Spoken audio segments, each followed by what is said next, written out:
ओम दोस्तों, नमस्ते, वंदे मातरम।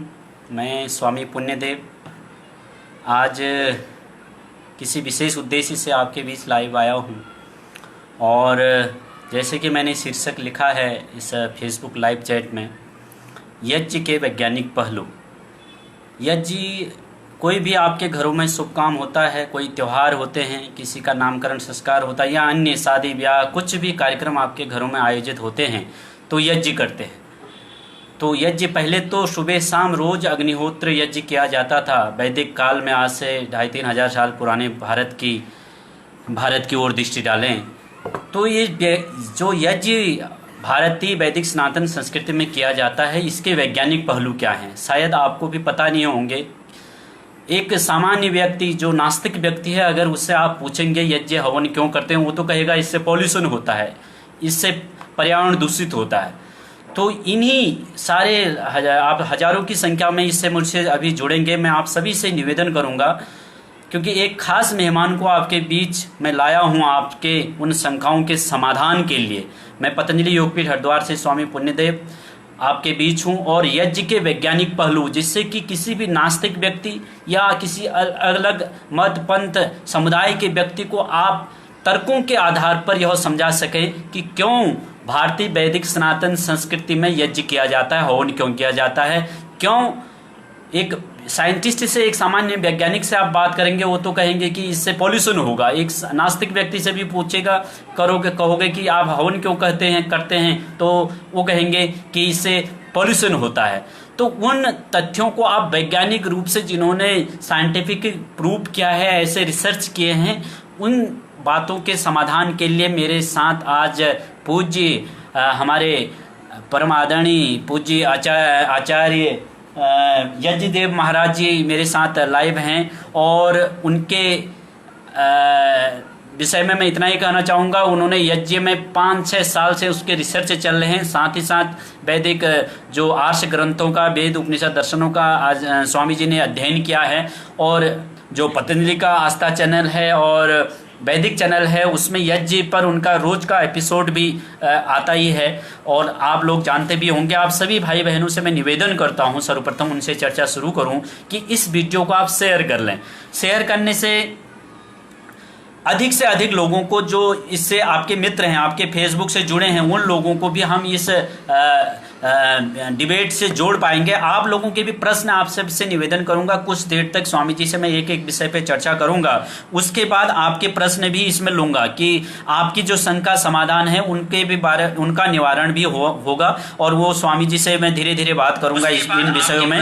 तो आप सभी भाई बहनों से मैं निवेदन करता हूँ कि सर्वप्रथम इस वीडियो को शेयर करें।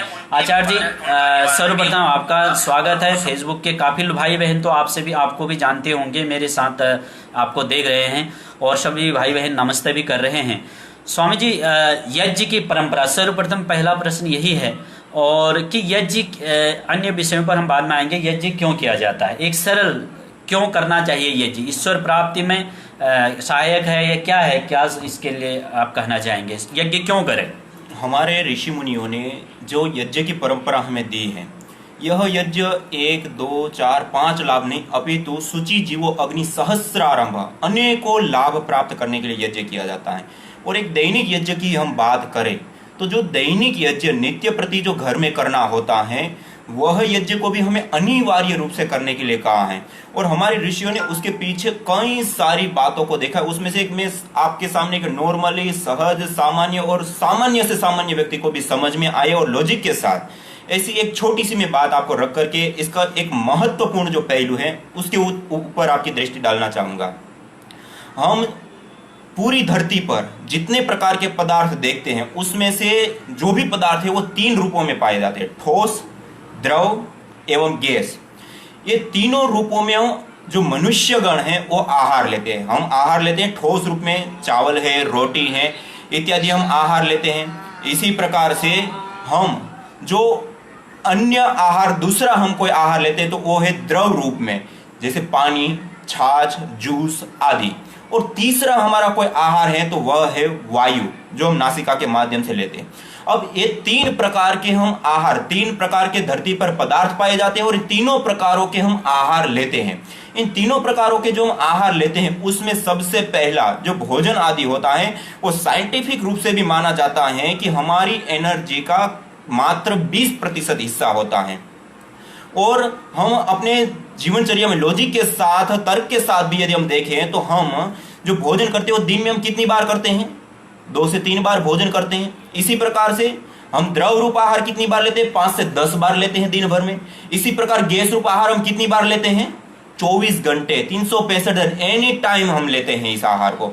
तो सबसे बड़ा आहार कौन सा हो गया? वायु रूप आहार। इसी प्रकार से सबसे इंपॉर्टेंट आहार देखिए तीनों आहारों में, तो सबसे इंपॉर्टेंट आहार भी वायु है, जिसके बिना हम 1 मिनट भी जीवित नहीं रह सकते। हम भोजन ना करें तब भी हम 3 महीने तक जीवित रह सकते हैं, हम पानी ना पिए तब भी 3 सप्ताह तक जीवित रह सकते हैं, लेकिन बिना हवा से हम 3 मिनट भी जीवित नहीं रह सकते। इतना इंपॉर्टेंट, सबसे ज्यादा भी है और सबसे इंपॉर्टेंट भी कोई आहार है तो वायु है। और हमारे ऋषियों ने भोजन के साथ क्यों यज्ञ को जोड़ा है?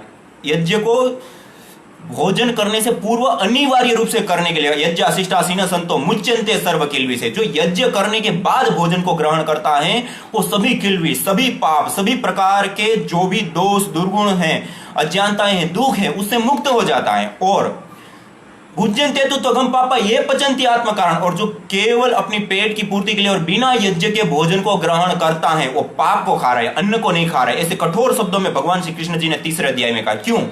क्योंकि भोजन के साथ भी क्यों जोड़ने की उनको आवश्यकता पड़ी थी?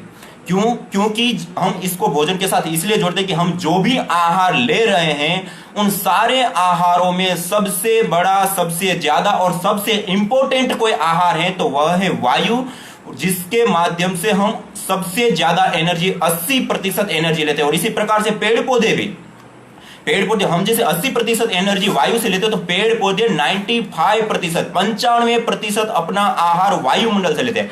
आप सब लोगों ने देखा होगा पीपल आदि के पौधे, कई बार दीवारों में स्टाइल लगी होती है, उस दीवारों में भी वो पीपल के पौधे बड़े हो जाते हैं। क्यों होते हैं? वहां पे ना मिट्टी है, ना पानी है, ना कुछ और चीज है, केवल वायुमंडल से वो आहार है। और 99% से भी ज्यादा आहार अपना केवल मात्र वायु से लेते हैं वो।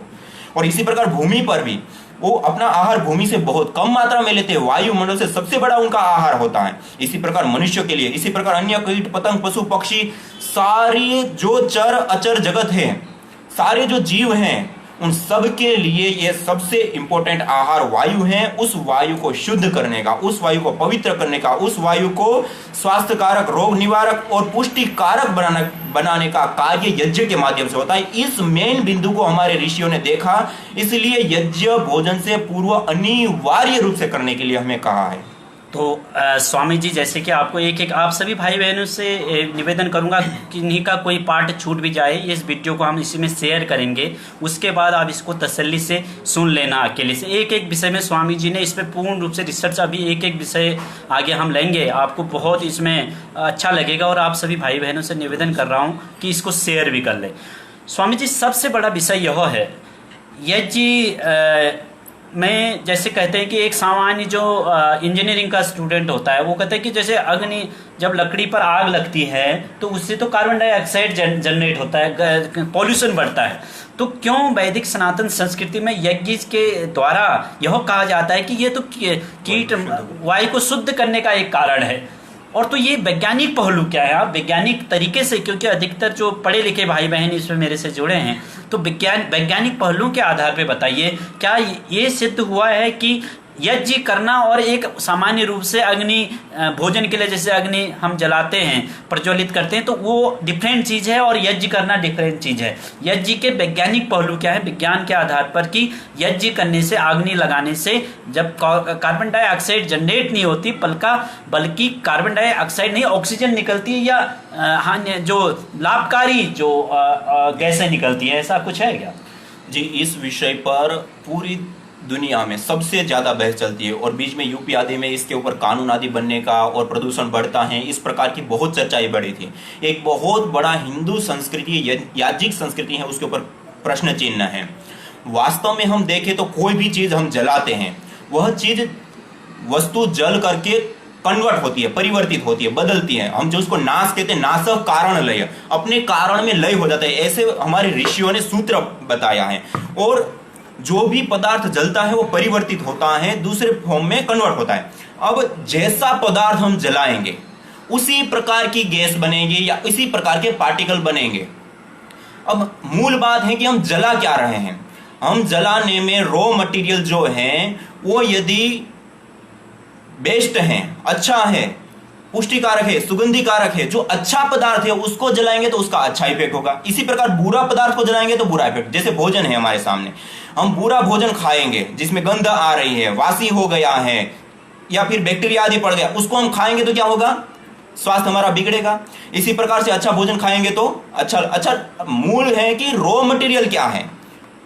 रॉ मटेरियल जो है वो जब हम गाड़ी चला रहे हैं या और जगह पे जहां हम अग्नि का प्रयोग करते हैं वहां पे हम ज्यादातर मृत ईंधन का प्रयोग करते हैं, पेट्रोल, डीजल, कोयला आदि। अब जब मृत ईंधन जलाते हैं तो उसका प्रभाव भी उसी प्रकार के पार्टिकल और गैसें बनेगी। इसी प्रकार से जब हम यज्ञ करते हैं तो वहां पे हम सजीव ईंधन जलाते हैं जिसमें आम, पीपल, गुलर, बरगद आदि जो विशेष प्रकार की जो समिधाई लकड़ी होती है, या गाय के गोबर के कंडे भी। क्योंकि आप आयुर्वेद में देखेंगे तो औषध निर्माण की जो विधियां हैं उसमें कई सारी दवाइयां ऐसी हैं जहां पे विशेष करके गाय के गोबर के कंडों का ही प्रयोग होता है, उसके बिना वो दवाई नहीं बन सकती। और यहां तक कि उस गाय के गोबर के कंडों का धुआं करके उस धुएं से पात्रों की सफाई करना, ये एक क्लीन, अभी जैसे हमें क्लीन करने के लिए आप लेबोरेटरी में देखें तो ये जो औषध निर्माण की जो बड़ी बड़ी इकाइयां होती हैं उसमें कई सारे प्रकार के केमिकल यूज होते हैं। लेकिन हमारे आयुर्वेद काल में, आयुर्वेद की निर्माण विधियों में जो तिपेले आदि जो प्रयोग किए जाते हैं उसमें जैसे गाय के गोबर के कंडे उसके धुनी करके उसके ऊपर उल्टे रख दिए जाते हैं और वो धुनी उसके अंदर भरी रहती है और उसके कारण से वो क्लीन हो जाते हैं, साफ हो जाते हैं। और आज भी हम गाँवों में जाए तो वहां पर भी ये परंपरा आज भी प्रचलित है, कई जगह पे हमको देखने को मिलती है। और इसी प्रकार से जो धूम्र चिकित्सा के रूप में भी छोटे मोटे अलग अलग जो नुस्खे होते हैं उसका लोग प्रयोग करते हैं। जैसे सर्दी जुकाम आदि हो जाता है तो जैसे काली मिर्च है और हल्दी आदि हैं तो उसको डाल करके उसका जो धुआं होता है उसको लेने से हमारी सर्दी जुकाम तुरंत ठीक हो जाता है। इसी प्रकार से अन्य जैसे रोग होते हैं, लोग नजर आदि लगना बताते हैं तो इस प्रकार वहां पे मिर्च आदि का धुआं या इस प्रकार के अलग प्रकार के, क्योंकि वो नजर लगना एक प्रकार की बीमारी, बैक्टीरिया एक कारण है। उस कारण को हटाने के लिए हम उसको नजर के रूप में जानते हैं, वास्तव में उसके कारण में कुछ ऐसा सूक्ष्म जीव जंतु या रेडिएशन या इस प्रकार का है, उसमें उस प्रकार का हम धुआं करते हैं जिससे वो कारण दूर होता है और हमारा स्वास्थ्य ठीक हो जाता है। लोग उसको एक नुस्खा, एक टुस्खा और एक अलग प्रकार का एक विचारधारा से लोग जुड़े होते हैं, लेकिन वास्तव में उनकी वैज्ञानिकता है। और कोई भी धुआं होता है, धुएं में भी अंतर होता है। रॉ मटेरियल क्या है। दूसरा, जलने के बाद जैसे हमने गाय के गोबर के कंडे जलाए, आम, पीपल, बरगद आदि की समिधा अर्थात लकड़ी जलाई, और दूसरा उसी की जगह पे हमने कोयला, पेट्रोल, डीजल जलाए। यहां से पैदा होने जो मृत ईंधन है वहां से पैदा होने वाली एक ही गैस हम खाली ले ले, कार्बन डाइऑक्साइड, तो वो भी अलग है। दूसरी जगह पे हम जिस गैस का प्रयोग कर रहे हैं, जो चीज ईंधन का प्रयोग कर रहे हैं यज्ञ में, वहां से जो कार्बन डाइऑक्साइड निकल रहे हैं वो भी अलग है। कार्बन डाइऑक्साइड में भी अंतर होता है। कैसे? जैसे हम एक सरल और सीधे साधे उदाहरण से मैं आपको समझाना चाहूंगा कि हम अपने जीवन में सुगंधी कारक पदार्थों का हम प्रयोग करते हैं। कई सारी प्रकार की सुगंधें होती है। सुगंध होती है, एक गंध होती है, उसमें सुगंध भी होती है और दुर्गंध भी होती है। हम सुनते हैं तो सुगंध आती है तो गुड हार्मोन्स बनते हैं, स्ट्रेस, तनाव आदि दूर होते हैं। और इसी प्रकार से जब दुर्गंध आती है तो मन में खिन्नता आती है, तुरंत वहां से हटने की इच्छा होती है। क्यों? क्योंकि वहां जो गंध है उसमें दोनों में एक ही समान पार्टिकल है, लेकिन उसका जो रॉ मटेरियल है, सुगंध आ रही है वहां गुलाब आदि कुछ है, और जहां पे दुर्गंध आ रही है वहां पे सड़ा हुआ कोई पदार्थ है हमारे सामने, लेकिन रॉ मटेरियल खाली अलग है, गंध दोनों में से निकल रही है। इसी प्रकार से जो हम जलाते हैं वहां पे रॉ मटेरियल अलग है, गंध दोनों से निकल रही है, गैसें दोनों जगह से निकल रही है। इसी प्रकार गंध कई सारी प्रकार की होती है, मोगरा है, गुलाब है, चमेली है, चंपा है, कई सारी प्रकार की होती है। उसमें से खाली मात्र एक ही गंध ले लीजिए, गुलाब की मान लो हमने ले ली, तो गुलाब की भी जो गंध होती है वो भी कई प्रकार की होती है। हम सूंघेंगे तो आएंगे गुलाब ही जैसी गंध, तो उसकी 3 प्रकार से उस गंध को हम प्राप्त कर सकते हैं। एक तो प्राकृतिक रूप से खिला हुआ गुलाब है, उसको हम सूंघे और उसकी जो सुगंध है। दूसरी सुगंध जो आती है वो कई सारी ऐसी जड़ी बूटियां होती है, जिन जड़ी बूटियों को तेल को निकाल करके उसको जब हम मिश्रित करते हैं और फिर हम सूंघते हैं तो उससे जो सुगंध आती है वो एक अलग तरीके से बनी है, गुलाब से नहीं बनी है। अलग अलग कई सारी जड़ी बूटियों को मिला करके बनाई गई, जिसको अब आज हम इत्र के नाम से जानते हैं, इत्र के नाम से जो प्राप्त करते हैं, तो वो एक अलग प्रकार से बनी हुई है। तो उसकी जो सुगंध है वो भी गुलाब जैसी आएगी, लेकिन उसके अंदर गुलाब का कोई मटेरियल यूज नहीं होता है, अपितु अन्य जड़ी बूटियों का तेल का मिश्रण यूज होता है। इसी प्रकार तीसरी एक बार और भी गंध बनती है, तीसरे तरीके से बनती है, उसमें रॉ मटेरियल अलग होता है, वो होते हैं कई सारे केमिकलों को मिला करके गंध बनाए, जैसे आज हम स्प्रे के रूप में यूज करते हैं, उसको भी हम छिड़केंगे तब भी गुलाब की गंध आएगी। जड़ी बूटियों से बनी हुई है उससे भी गुलाब की गंध आएगी, और जो प्राकृतिक रूप से खिला हुआ हमारे सामने गुलाब है उससे भी गुलाब की गंध आएगी। तीनों में समान गंध आएगी, लेकिन तीनों का रॉ मटेरियल अलग है। जो गैस अलग अलग प्रकार के केमिकल से बनी हुई है, जो गंध उसको हम सूंघते हैं तो कैंसर जैसी घातक बीमारियां भी हो जाती हैं। दूसरा, जो जड़ी बूटियों से बनी हुई गंध है उसको हम लेते हैं तो गुड हार्मोन्स बनते हैं और अच्छा हमारे ऊपर इफेक्ट पड़ता है। और प्राकृतिक रूप से खिला हुआ गुलाब होता है, उसको जब हम सूंघते हैं हमारा मन भी प्रसन्न हो जाता है, हमारा मन आह्लादित होता है, स्ट्रेस तनाव आदि दूर होते, कई सारे लाभ प्राप्त होते हैं। ये गंध चिकित्सा के माध्यम से या गंध के ऊपर जो लोग काम करते हैं उसका आप संपर्क करेंगे तो विशेष इसके ज्ञान विज्ञान को आपको बता पाएंगे। मैंने आपको जो 3 प्रकार से गंध बनाने का जो तरीका है उसके माध्यम से बताया, तीनों में रॉ मटेरियल अलग होने के कारण उसके इफेक्ट अलग है, गंध एक ही होते हुए भी।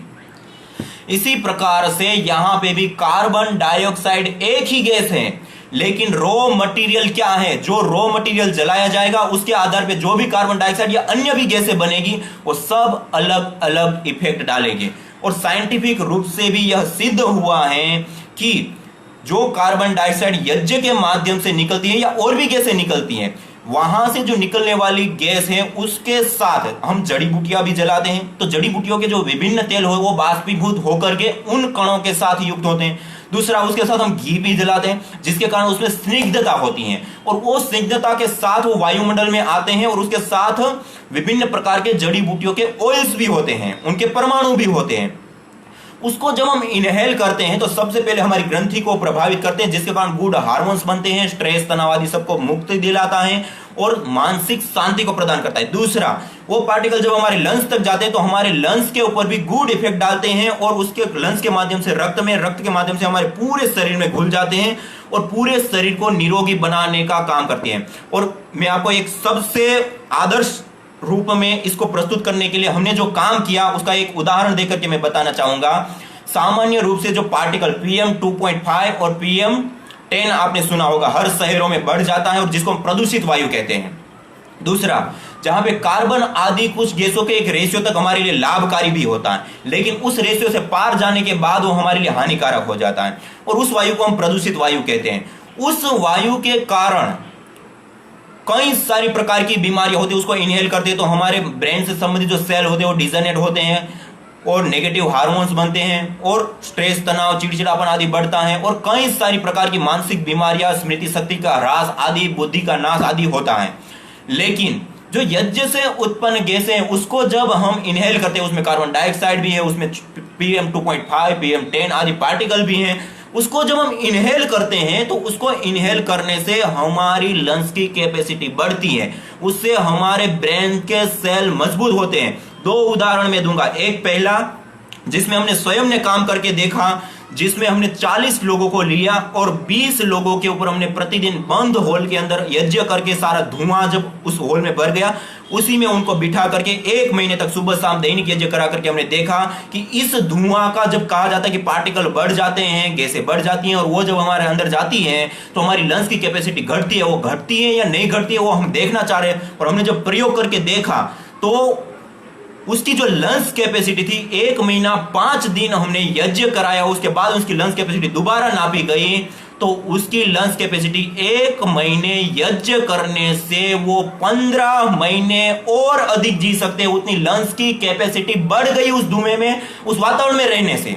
तो हम कैसे कह सकते हैं कि इससे वायु अशुद्ध होती है? खाली पार्टिकल बढ़ गया इतने मात्रा से हम वायु को अशुद्ध नहीं कह सकते, क्योंकि पार्टिकल को सेंट्रल पोल्यूशन गवर्नमेंट बोर्ड से लेकर के पूरी दुनिया खाली पार्टिकल को देखती है, लेकिन पार्टिकल के अंदर जो चेंज है उसको नहीं देखते हैं। क्यों? क्योंकि जो हम गाड़ी से जो वाहन व्यवस्था है या फैक्ट्रियां है, वहां पे हम कोयला और डीजल पेट्रोल आदि हम जलाते हैं, वहां मृत ईंधन का प्रयोग होता है। उससे जो भी पार्टिकल पैदा होंगे वो हमारे लिए हानिकारक होगी। क्यों? क्योंकि वो शुष्क है, वो हमारी बुद्धि का ह्रास करेंगे। उसके अंदर मृत ईंधन का प्रयोग हुआ है, रॉ मटेरियल गलत है।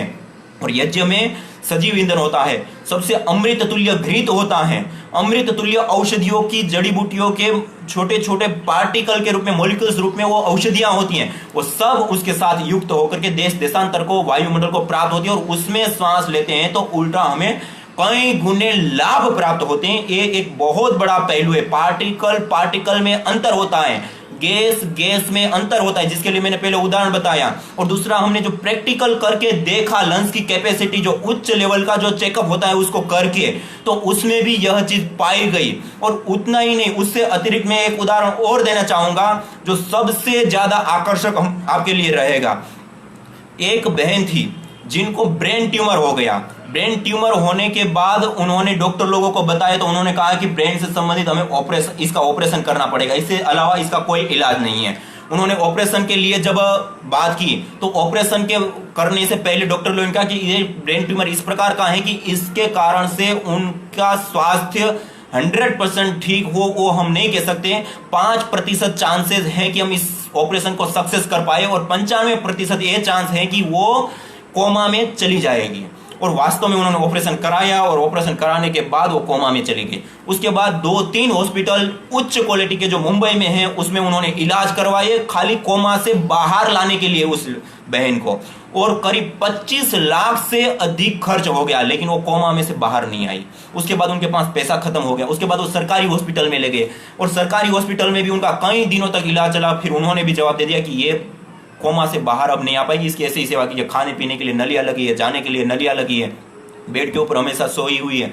तो उन्होंने फिर अपने पतंजलि योगपीठ के जो अपने कार्यकर्ता भाई बहन हैं उनसे संपर्क किया, उन्होंने हमें बताया। और उसके बाद उनके साथ जब चर्चा हुई, बातचीत हुई, तो उनको हमने उनके कमरे में यज्ञ करने के लिए कहा, और अपने ही योग टीचर लोग उनके घर पे जाकर के प्रतिदिन 12 से 15 मिनट दैनिक यज्ञ करके आते थे।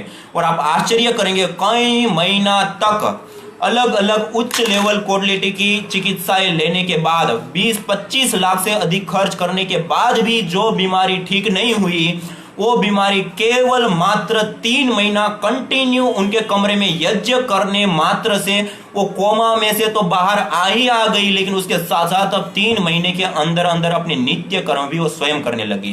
ये हमारे लिए ही नहीं, जिन डॉक्टर लोगों ने उनकी पहले चिकित्सा की, उनको छूट दे दी, उनके लिए भी एक आश्चर्यजनक केस हो गया था। क्यों?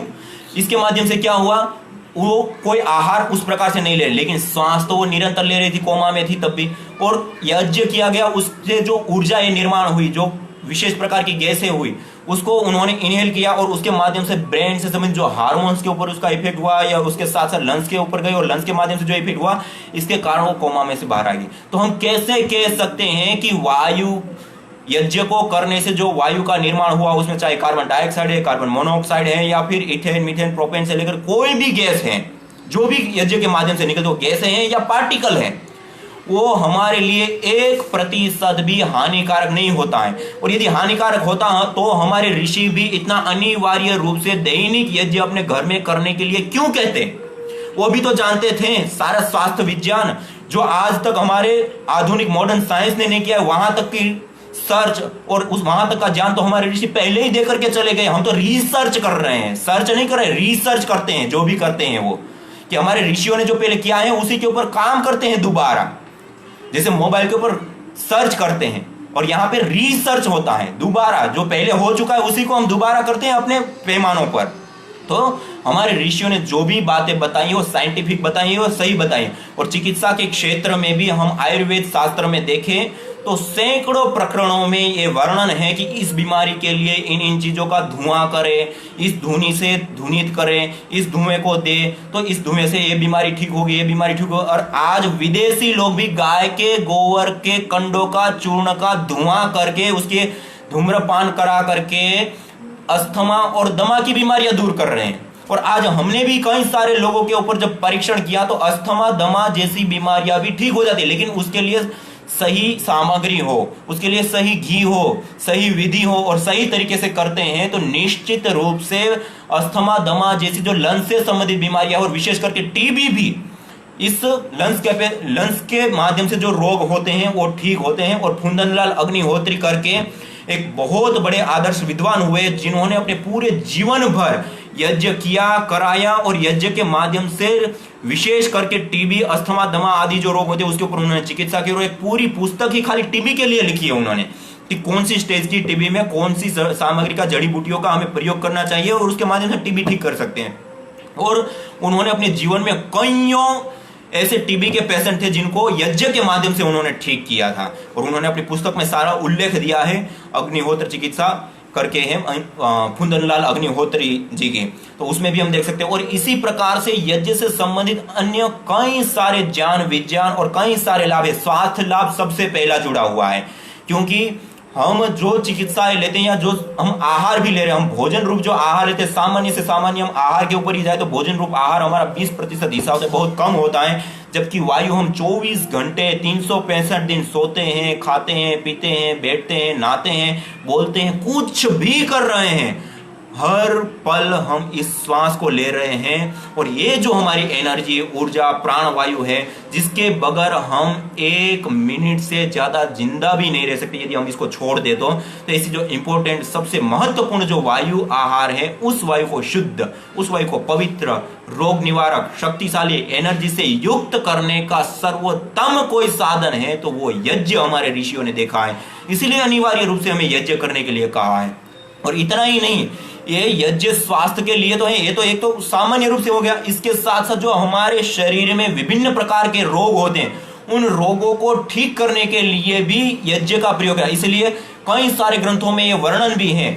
आयुर्वेदेषु यत् प्रोक्तम, अर्थात इसका अर्थ इस प्रकार से है कि आयुर्वेद में जिन बीमारी के निवारण के लिए, समाधान के लिए जिन जड़ी बूटियों का वर्णन किया गया है सेवन करने के लिए, उन्हीं जड़ी बूटियों के माध्यम से हम होम करें, हवन करें और उन गैस वाले वातावरण में रहे उसको इनहेल करें तो उस बीमारियों को हम दूर कर सकते हैं। जैसे कैंसर जैसी बीमारियों में हमने कई सारे केसों के ऊपर प्रैक्टिकल करके देखा और हमारे सामने आई। कैंसर जब हो जाता है तो कैंसर वाले रोगी के लिए एक काली हल्दी आती है और एक हम सामान्य रूप से जो टर्मरिक यूज करते हैं पीली हल्दी, वो दोनों हल्दियों को लें, गिलोय लें और इसी प्रकार से जो भी आयुर्वेद के अंदर कैंसर के निवारण के लिए जिन जड़ी बूटियों का प्रयोग होता है, उन जड़ी बूटियों के साथ विशेष रूप से जो काली हल्दी और पीली हल्दी, ये 2 हल्दियों का हम प्रयोग करते हैं उस सामग्री के मिला करके और उस यज्ञ को करके उस वातावरण में, अर्थात जो कैंसर पेशेंट जिस कमरे में रहता है उस कमरे में सुबह और शाम इसका यज्ञ करिए और उस धुएं में, उस वातावरण में उसको रखिए। और जब यज्ञ पूरा हो जाता है उसके बाद अंगारे बच जाते हैं, उस अंगारों के ऊपर भी एक छोटा सा पीली हल्दी का टुकड़ा और एक छोटा सा काली हल्दी का टुकड़ा रख दीजिए और उससे उठेगा धुआं और उस धुएं में वो रहे और हो सके तो उस धुएं में रह करके भस्त्रिका, कपालभाति, अनुलोम विलोम आदि प्राणायाम करें तो बहुत कम काल, वैसे ही केवल कपालभाति, अनुलोम विलोम प्राणायाम हम अधिक मात्रा में अच्छी प्रकार से करते हैं तो उससे भी कैंसर आदि सारी बीमारियां दूर हो जाती है। लेकिन उसके साथ जब ये दिव्य वातावरण, औषधीय युक्त वातावरण में जब हम अनुलोम विलोम, कपालभाति आदि प्राणायाम करते हैं तो और ज्यादा तीव्र गति से वो बीमारी हमारी दूर हो जाती है। और जब असहाय अवस्था में व्यक्ति चला जाता है, जैसे मैंने कोमा वाला एक आपको केस सुनाया, वो असहाय अवस्था में थे, वो कुछ नहीं कर सकते, ना यज्ञ कर सकते हैं, ना हवन कर सकते हैं, ना दवा का सेवन कर, कुछ नहीं हो अपनी ओर से करते, उनको भी वो श्वास तो ले ही रहे हैं तो उनके कमरे में भी यज्ञ करने से इतना सारा लाभ हुआ कि उनकी पूरी जिंदगी बच गई। तो इसी प्रकार कैंसर पेशेंट आदि भी जो क्रिटिकल प्रॉब्लम में चले जाते हैं तो उनके लिए भी हम इन चीजों का प्रयोग कर सकते हैं सही रूप में, सही सामग्री ला करके और उस सामग्री का हवन करके। और तथा हवन हो जाने के बाद जो अंगारे बचते हैं उन अंगारों के ऊपर उन्हीं जड़ी बूटियों को डाल करके उसका धूम्र करना है, धुआं करना है हल्का सा, और उस धुएं में रहने से विशेष करके लाभ करते हैं। इसको कहते हैं धूम्र चिकित्सा। और आयुर्वेद में भी जो स्वास्थ्य वृत्त है, उस स्वास्थ्य वृत्त में भी इसका जिक्र करें कि स्वस्थ वृत्त इसको कहते हैं जो स्वस्थ व्यक्ति को हमेशा स्वस्थ रहने के लिए किन किन चीजों का कैसे कैसे प्रयोग करना होता है, उसके लिए आयुर्वेद में कई सारी खान पान, आहार विहार, दिनचर्या, स्वाध्याय, सत्संग आदि से लेकर के कई सारी बातें बताई। उसके साथ साथ ये भी बताएं कि प्रतिदिन स्वस्थ व्यक्ति को स्वस्थ रहने के लिए हवन करना चाहिए, प्रतिदिन स्वस्थ व्यक्ति को स्वस्थ रहने के लिए धूम्र करना चाहिए अपने घर आदि में, जैसे गूगल है, लोभान है या हल्दी आदि है या इस प्रकार के जो सुगंधित जावित्री, जायफल, इलायची, लौंग, तुलसी, ये जो जड़ी बूटियां होती है उनका धुआं भी करना चाहिए और हवन भी करना चाहिए। तो उससे हमारा घर का जो वायुमंडल होता है वो शुद्ध होता है, पवित्र होता है, सुगंधमय होता है। और आप देखिए ये हमारा जो वायुमंडल होता है उस वायुमंडल में विशेष करके सूर्य का प्रकाश जब आता है उसके कारण वो वायुमंडल शुद्ध हो जाता है, क्लीन हो जाता है। और वर्षा ऋतु में देखिए 10-15 दिन कभी कभी पूरे बादल छाए रहता है, 15-20 दिन, तब आप देखिए कितनी बड़ी मात्रा में संसार में रोग फैल जाते हैं, हॉस्पिटल में भर जाते, सर्दी, जुकाम, बुखार से लेकर के विभिन्न प्रकार के वर्षा ऋतु में रोग होने लगता है। क्यों? क्योंकि उस समय सूर्य का प्रकाश धरती पर नहीं पड़ता है, सीलन बढ़ जाती है और उसके कारण वो रोग जीवाणु कीटाणुओं को पनपने के अनुकूल वातावरण बन जाता है, मिल जाता है और वो पनपते हैं और वो उस वातावरण में रहते हैं, श्वास लेते हैं, खाते हैं, पीते हैं, सब करते हैं, जिसके कारण बीमारियां हो जाती है। अब आप हमारा अभी आधुनिक जो हमारे घर है उसको देखिए, वह घर हमारे पैक हो गए, एक छोटी सी खिड़की है, एक छोटा सा दरवाजा है, वो भी एसी आ गया तो वो भी बंद रहता है। घर में सूर्य का प्रकाश आना नगण्य के बराबर हो गया, कभी कभार खिड़की से कुछ प्रकाश आ गया तो हमारा घर का क्लीन होना, हमारा घर का शुद्धिकरण तो हो ही नहीं रहा है।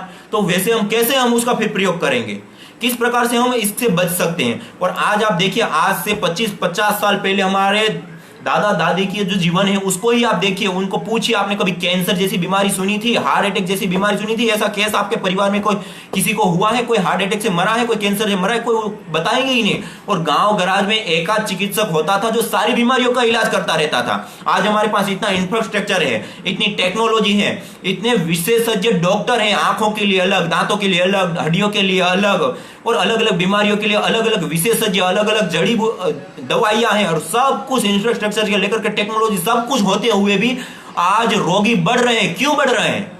हमने कभी सोचा है? हमने कभी विचार किया? क्योंकि हमारा सबसे बड़ा जो आहार वायु है और जिस घर में हम रह रहे हैं वह घर हमारा शुद्ध ना होने के कारण, और हमारे घर में सूर्य का प्रकाश तो आता ही नहीं है नगण्य के बराबर, और उसके कारण शुद्धिकरण हमारे घर में कई सारे प्रकार के पदार्थ रहते हैं और हम रसोई बनाते हैं और भी कई सारी चीजें होती है, उसके माध्यम से सारे बैक्टीरिया, वायरस, फंगस पनपते हैं। उसी के बीच में हम सो रहे हैं, उसी के बीच में हम खाना पका रहे हैं, उसी के बीच में हम खाना खा रहे हैं, उसी में बैठ रहे हैं और उसका इफेक्ट किसके ऊपर होगा? हमारे ऊपर होगा और उसके कारण हम बीमार होते हैं। यदि हम अपने घर में यज्ञ अपनाते हैं तो यज्ञ को करने से घर की वायु उष्ण हो जाती है। यज्ञ एक प्रकार से हमारे घर का सूर्य है।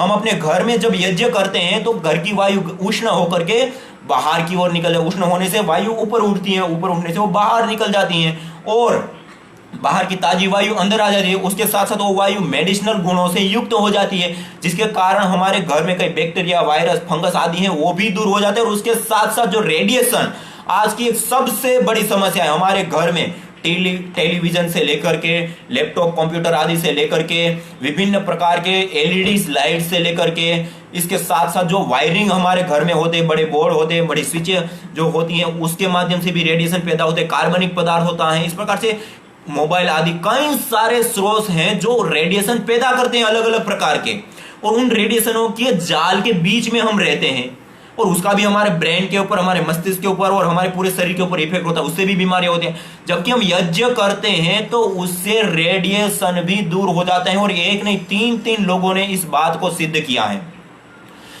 और रेडिएशन दूर होने के साथ साथ बैक्टीरिया, वायरस, फंगस भी दूर होते हैं। उसके साथ साथ जो हानिकारक गैसें होती हैं उसमें भी भारी मात्रा में कमियां आती हैं और उसके साथ साथ जो वायु है वो सुगंधित, पुष्टिकारक, रोग निवारक और विशेष करके हमारे स्वास्थ्य का लाभ प्रदान करने वाली जो वायु होती है वह वायु का निर्माण होता है। ऐसा कार्य, अद्भुत कार्य कोई है तो वह है यज्ञ। इसलिए हमारे ऋषियों ने यज्ञ को कहा है यज्ञो वही श्रेष्ठ तमम कर्म, यज्ञ श्रेष्ठ तम कर्म का। क्यों?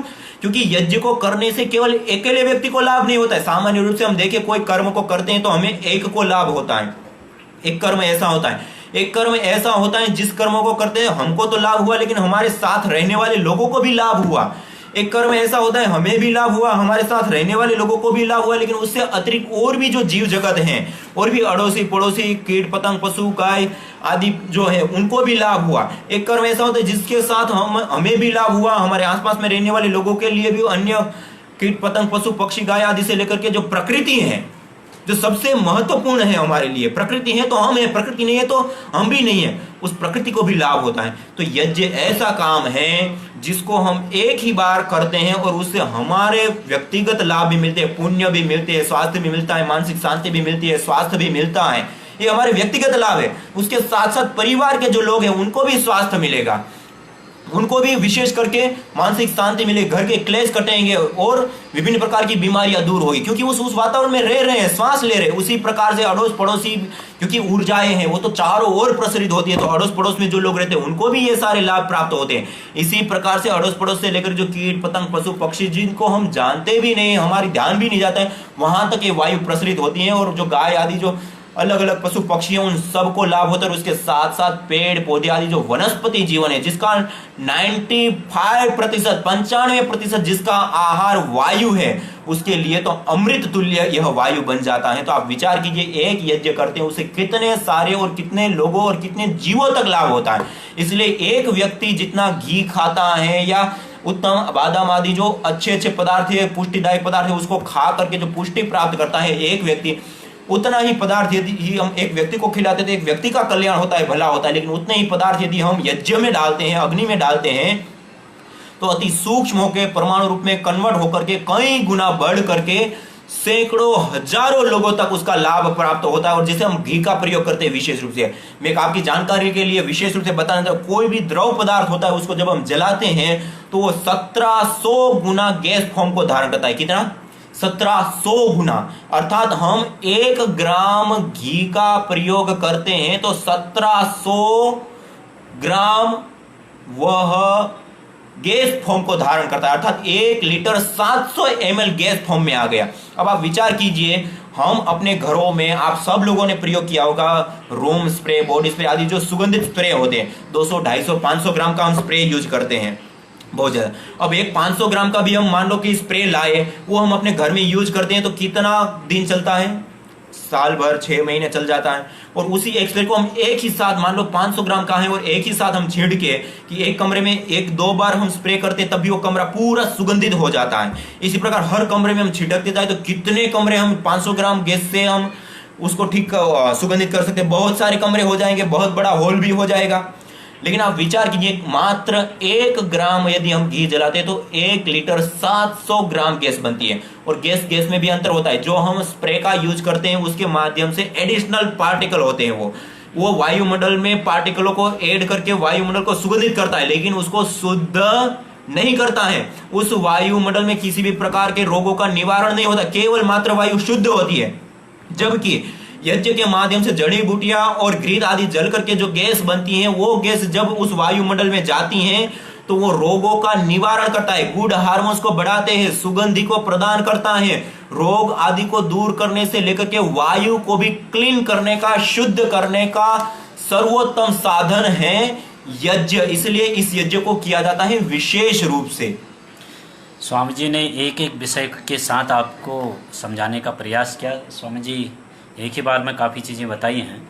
स्वामी जी एक चीज़ ये बताइए कि यज्ञ, आप भाई बहन काफ़ी प्रश्न पूछ रहे हैं, कृपया आप 5 मिनट बाद आपको सारे प्रश्न आप रखे रहें और आपके प्रश्न, क्योंकि बीच में प्रवाह टूट जाता है इसलिए आपके प्रश्नों को नहीं ले रहे हैं। तो आप भाई बहनों ने अपने प्रश्न भी पूछे हैं, उन प्रश्नों का समाधान अभी दोबारा आप कृपया लिख दें, थोड़ा देर में आपके प्रश्न भी लेंगे। और आप सभी भाई बहन इसको शेयर भी कर लें जिससे कि हम अन्य भाई बहनों से भी जुड़ पाएँ। स्वामी जी इसमें जो संविदा के रूप में जो लकड़ियाँ हैं, कास्ट कौन कौन से प्रयोग किए जाते हैं? हाँ, यज्ञ में विशेष करके संविधा के रूप में जिसमें विशेष जड़ी बूटी औषधीय गुण पाए जाते हैं। और कितने लकड़ियां हैं, वो कौन कौन से हैं? उन लकड़ियों जिसमें विशेष रूप से औषधीय द्रव्य है उन लकड़ियों का प्रयोग करते हैं। जिसके जलने के बाद कोयला नहीं बनता है उन लकड़ियों का प्रयोग करते हैं। एक बहुत बड़ी बात बोली आचार्य जी ने, स्वामी जी ने, वही लकड़ियां प्रयोग करते हैं जिनमें कोयला नहीं बनता। ये बहुत समझने की चीज़ है, एक साइंटिफिक चीज़ है। जो लकड़ियों को जलाने के बाद कोयला नहीं बनेगा, यज्ञ में वही काष्ठ प्रयोग होती है। ये आप नोट कर लेना इस विषय को। और उसके साथ साथ जो औषधीय द्रव्य होते हैं जैसे आम, पीपल, बरगद, गुलर, पलास, समी, बिल्व, ये कुछ लकड़ियां हैं जो चुनी हुई है, ऋषियों ने इसका विधान किया। इन लकड़ियों का हम प्रयोग कर सकते हैं। इनमें जलाने के बाद लकड़ियां का कोयला नहीं बनता। हाँ, इन लकड़ियों को जलाने के बाद कोयला नहीं बनता जी। और दूसरा इसमें औषधीय गुण भी विशेष रूप से पाए जाते हैं, अर्थात सामग्री के रूप में भी वो काम करते हैं। जैसे हम सामग्री जड़ी बूटियां डालते हैं और वो जो काम करते हैं उस प्रकार के गुण भी कुछ प्रतिशत इसमें पाए जाते हैं। दूसरा जो इसमें ऑक्सीजन की मात्रा होती है इन लकड़ियों में वो अधिक मात्रा में 40% तक ऑक्सीजन होता है, जबकि हम कोयला आदि का प्रयोग करते हैं उसमें कुछ प्रतिशत ही ऑक्सीजन होता है और कार्बन बहुत अधिक मात्रा में होता है। इसलिए कोयले को हम जलाते हैं तो उससे कार्बन डाइऑक्साइड अधिक बनती है और उसको जलने के लिए वायुमंडल से भी ऑक्सीजन लेने की आवश्यकता ज्यादा पड़ती है। जबकि इन लकड़ियों को जब हम जलाते हैं, आम, पीपल, बरगद, गूलर, पलाश, समी आदि जो वृक्ष की लकड़ियां हैं या गाय के गोबर के कंडे, तो उसको जब हम जलाते तो उसके अंदर ऑलरेडी ऑक्सीजन की मात्रा अधिक है।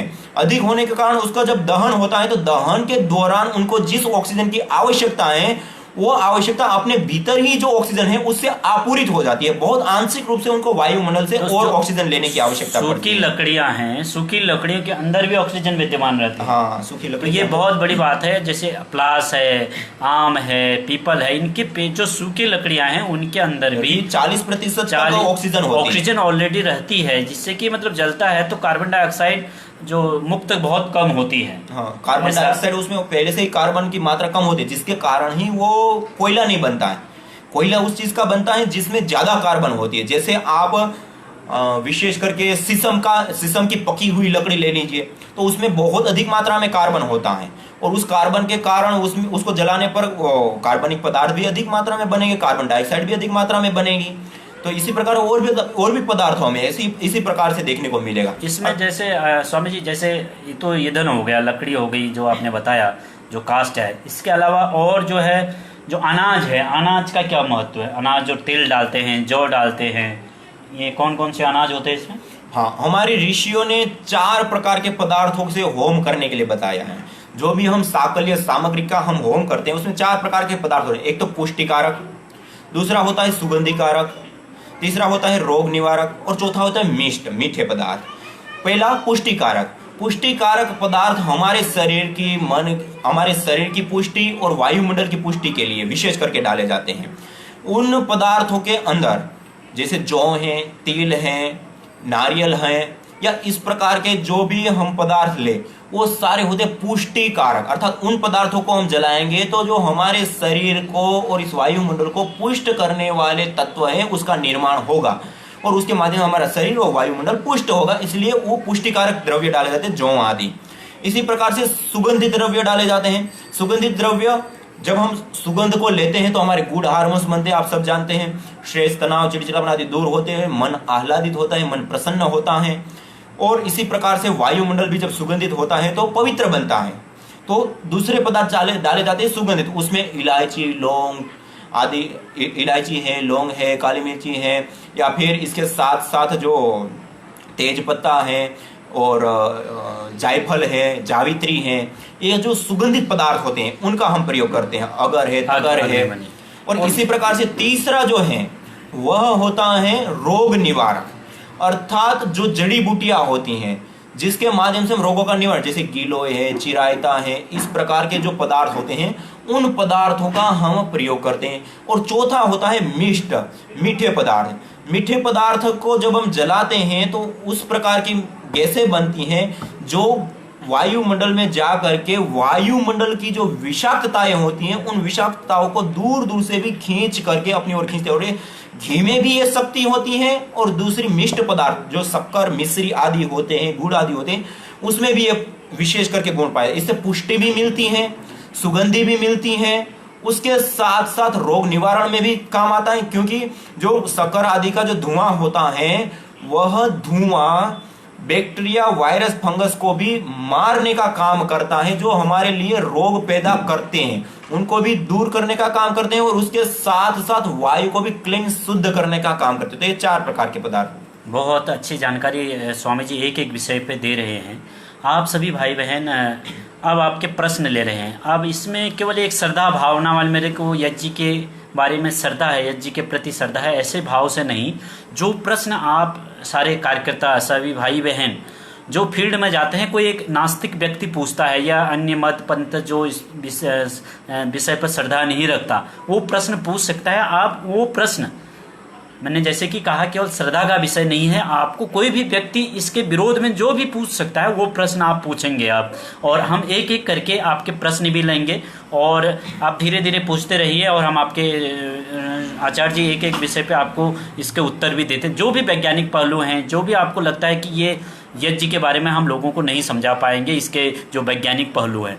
एक विषय स्वामी जी, मेरे एक खुद स्वयं का प्रश्न है, ऐसे भी भाई बहन होते हैं जो गांव में रहते हैं जिनको यज्ञ का नाम कहते हैं। कोई पंडित जी आएंगे संस्कृत की भाषा में यज्ञ कराएंगे, उनको संस्कृत भाषा, संस्कृत के जो मंत्र है वो उच्चारण करेंगे तभी यज्ञ हो पाएगा।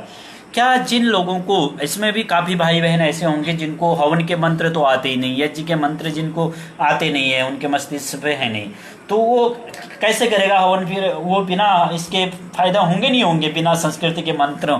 ऐसा भी प्रश्न होगा किसी भाई का। देखिए, इसमें ऐसा है कि यज्ञ एक सूक्ष्मीकरण की प्रक्रिया है। जैसे गुण कर्म स्वभाव वाले पदार्थ होते हैं, उन पदार्थों को हम अग्नि में जला करके उनको अति सूक्ष्म करके परमाणु रूप में कन्वर्ट करके, मॉलिक्यूल्स रूप में कन्वर्ट करके वायुमंडल में डालते हैं और वायुमंडल के माध्यम से श्वास के माध्यम से अपने भीतर और पेड़ पौधे आदि सब लेते हैं और इसका कई सारे लाभ हमें प्राप्त होते हैं। तो ये एक मुख्य रूप से सूक्ष्मीकरण की प्रक्रिया है। अब इस प्रक्रिया को जब हम मंत्र उच्चारण के साथ करते हैं तो और भी अच्छे रूप से संस्कृत रूप में होती हैं।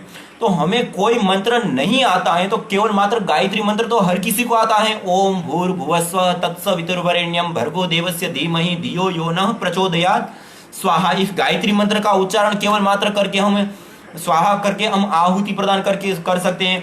किसी को मृत्युंजय मंत्र आता है, ओम त्र्यंबकम यजामहे सुगंधिम पुष्टिवर्धनम उर्वारुकमेव बंधनात् मृत्युर्मोक्षीयमामृतात् स्वाहा। तो ये मृत्युंजय मंत्र से कर सकते हैं, या विश्वानी देव आदि मंत्र हैं, या और भी आपका कोई मनपसंद मंत्र है तो उस मंत्र का उच्चारण करके भी हम कर सकते हैं। और कोई मंत्र नहीं आता है तो खाली ओम स्वाहा, खाली लंबा ओम का उच्चारण करके स्वाहा करके भी आप आहुति दे सकते हैं। लेकिन मुख्य ये है कि आपका श्रद्धा, विश्वास, आपकी भावनाएं अच्छी हो। दूसरा, उसके साथ साथ जिन पदार्थों को आप जला रहे हैं वह पदार्थ अच्छे हो, शुद्ध हो, संस्कृत हो और पुष्टिदायक आदि अच्छे गुण कर्म स्वभाव वाले पदार्थ हो। उसको आप विधि पूर्वक सही तरीके से जलाएंगे तो आप हर प्रकार के हर एक लाभ को आप प्राप्त कर सकते हैं। और जब हम पूरी विधि पूर्वक करते हैं तो उसके और भी कई सारे लाभ वो सारे हम प्राप्त कर पाएंगे। लेकिन हमें ज्यादा नहीं मंत्र आता है, ये दैनिक यज्ञ में किसी भी प्रकार के कोई पंडित, पुजारी या किसी भी प्रकार के कोई अन्य व्यक्ति की आवश्यकता नहीं होती है। इस यज्ञ को हमें स्वयं करना होता है। जब अग्नि प्रज्वलित करते हैं तो ओम भूर्भुवस्वः 3 महाव्याहृतियों के माध्यम से हम अग्नि को प्रदीप्त करके उसमें सही संविधाएं लगाते हुए, घृत की आहुतियां देते हुए, गायत्री मंत्र का उच्चारण करते जाए, आहुति देते जाए और हम यज्ञ को संपन्न कर सकते हैं। किसी व्यक्ति की कोई हमें आवश्यकता दैनिक यज्ञ में नहीं होती है और इसको हम निश्चित रूप से करके 100% लाभ उठा सकते हैं। तो स्वामी जी ने एक बहुत बड़ा विषय रखा अभी कि हवन करने में अगर आपको संस्कृति की जो वेदों की ऋचाएँ हैं, जो मंत्र हैं, वो जो पद्धति वो नहीं भी आती है तो एक सामान्य रूप में आपके गांव में लोग अनपढ़ भी रहते हैं जिनको अक्सर ज्ञान नहीं होता है, वो लोग भी ओम स्वाहा स्वाहा करके इस यज्ञ का पूरा फायदा उठा सकते हैं। एक भाई प्रश्न कर रहे हैं, अब आपके प्रश्न भी मैं ले रहा हूँ जो आप इधर पूछ रहे हैं, काफ़ी देर से लिख रहे हैं, तो आप सभी भाई बहन अपने प्रश्न भी लिखते रहें और आपके प्रश्नों के उत्तर भी स्वामी जी से लेंगे हम शॉर्ट में, जिससे कि अधिक से अधिक भाई बहनों को इसमें इन्वॉल्वमेंट करें।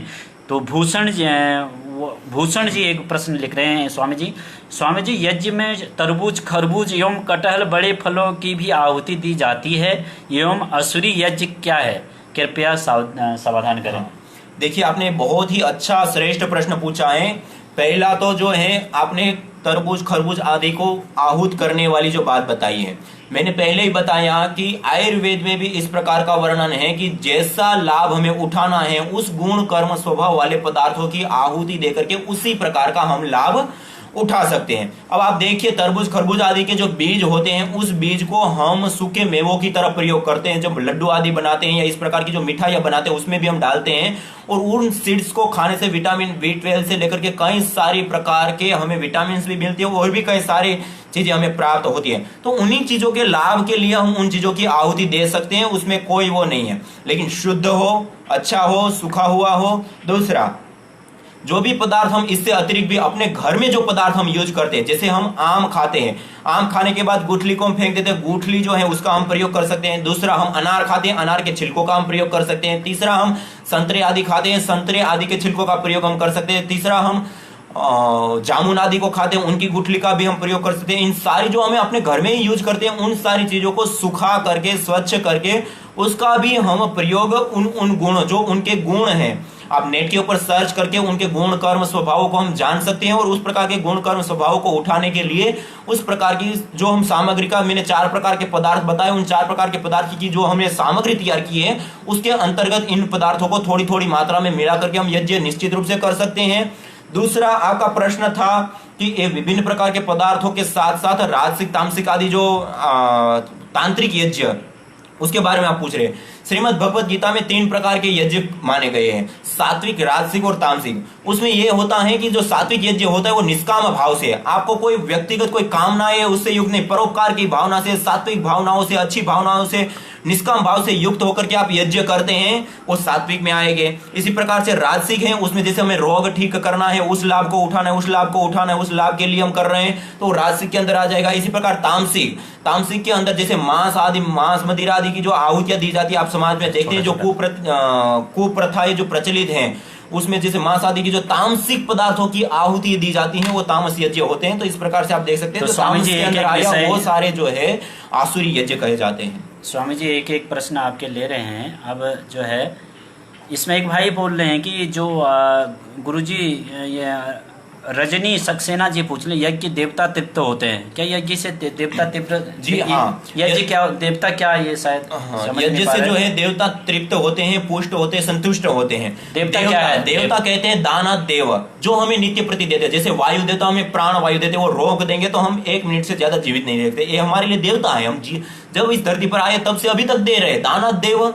इसी प्रकार धरती माता हमें धारण करती है, अन्न, फल, फूल, साग, सब्जी, औषधि, वनस्पतियां, इसलिए धरती माता भी हमारे लिए देवता है। जल, पानी के बिना भी हम नहीं रह सकते, पानी हम हमेशा ले रहे, वो पानी, जल देवता भी हमारे लिए देवता है। देवता इस प्रकार से ये जो 5 तत्व हैं, 5 तत्वों को 5 देवता कहते हैं, इसको जड़ देवता कहते हैं। इसी प्रकार से चेतन देवता भी होते हैं, जो अदृष्ट शक्तियां होती हैं, उसको भी हम देवता के रूप में जानते हैं। जो ईश्वरीय शक्ति होती है, क्यों, वही हमें प्रेरणा देते हैं, ज्ञान देते हैं, शक्ति देते हैं, सामर्थ्य देते हैं, जिसके कारण हम सब कुछ कर पा रहे हैं, सोच रहे हैं और कर रहे हैं। इसी प्रकार से जो चेतन देवता, जो गुरुजन है, ज्ञानी जन है, विद्वान जन है, जिसके ज्ञान से हम आपूरित होते हैं, वो सारे चेतन देवते कहे जाते हैं। या इसी प्रकार से हम कोई कठिनाई में, कुछ इस प्रकार की समस्या में है और वो हमारा समाधान हमेशा करते हैं, हमारा मार्गदर्शन करते हैं, तो वो भी हमारे, क्यों, हमको दे रहे हैं, जो भी हमें दे रहे हैं वो सारे देवता है हमारे लिए, इसलिए ये सारे देवता कहे जाते हैं।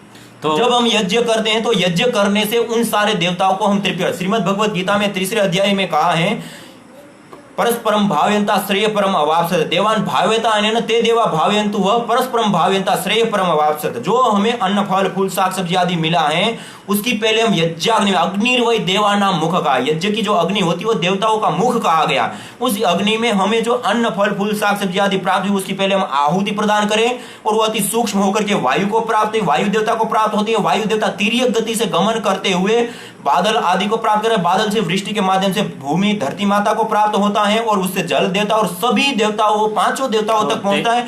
और उसके साथ साथ जो अन्य चेतन देवता है, जिस इस वायु में श्वास ले रहे हैं, इस वायु के माध्यम से उत्पन्न, वायु भूमि से और जल से उत्पन्न जो अन्न, फल, फूल, साग सब्जी सब लोग खा रहे हैं, तो उनको भी लाभ प्राप्त होते हैं। तो इसलिए इन सारे देवताओं को संतुष्ट पुष्ट करने का सर्वोत्तम कोई साधन है तो वह है यज्ञ। तो बहन रजनी सक्सेना जी, आपको उत्तर मिल गया होगा जी, यज्ञ देवता वास्तव में कहते किसको हैं? तो जड़ देवता और चेतन देवता, दोनों प्रकार के देवताओं को शास्त्र अनुकूल, जो वेद उपनिषद दर्शनों में जो वर्णन किया गया है, शास्त्रों में प्रमाण के अनुसार, वो अच्छा स्वामी जी ने बताया। तो भाई एक रामदास जी का प्रश्न है, स्वामी जी नीम की लकड़ी हवन कर सकते हैं क्या? नीम की लकड़ी के लिए बोल रहे हैं। नीम की लकड़ी से हम इस रूप में हवन करें, नीम की छाल, नीम की पत्ती, नीम की लकड़ी या नीम की निम्बोली का भी हम इसमें प्रयोग कर सकते हैं। उसमें यह है कि विशेष प्रकार से कड़वा गुण होता है, जिसको हम आयुर्वेद के अनुसार तिक्त कहते हैं, तिक्त रस।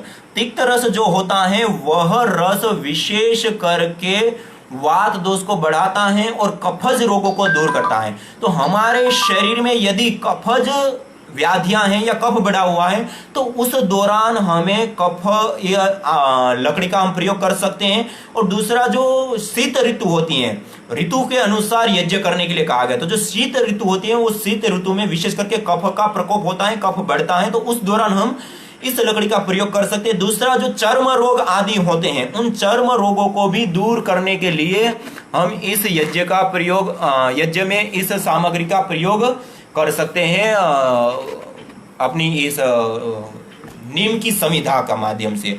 तो ये नीम की समिधा का भी हम प्रयोग कर सकते हैं, लेकिन प्रतिदिन हम यज्ञ करते हैं उसमें निश्चल रूप से हमें प्रतिदिन नहीं करना चाहिए। आवश्यकता के अनुसार इन लकड़ियों का प्रयोग करना है, निरंतर हम प्रयोग कर सकते हैं। तो उसमें जो आपको बताया, आम, पीपल, बरगद, गुलर, बिल्व आदि, पलास आदि उत्तम होते हैं, उसका हम प्रयोग कर सकते हैं नित्य प्रति। गाय के गोबर के कंडों का सही रूप में प्रयोग कर सकते हैं।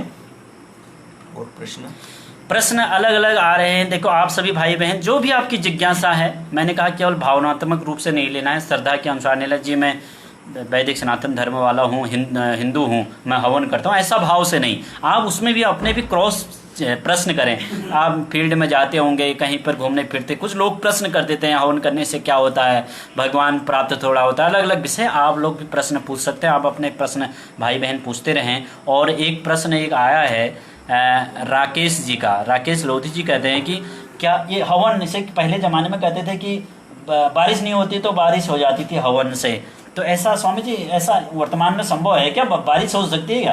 देखिए, हवन करने से शास्त्रों में वृष्टि यज्ञ का विशेष रूप से विधान है।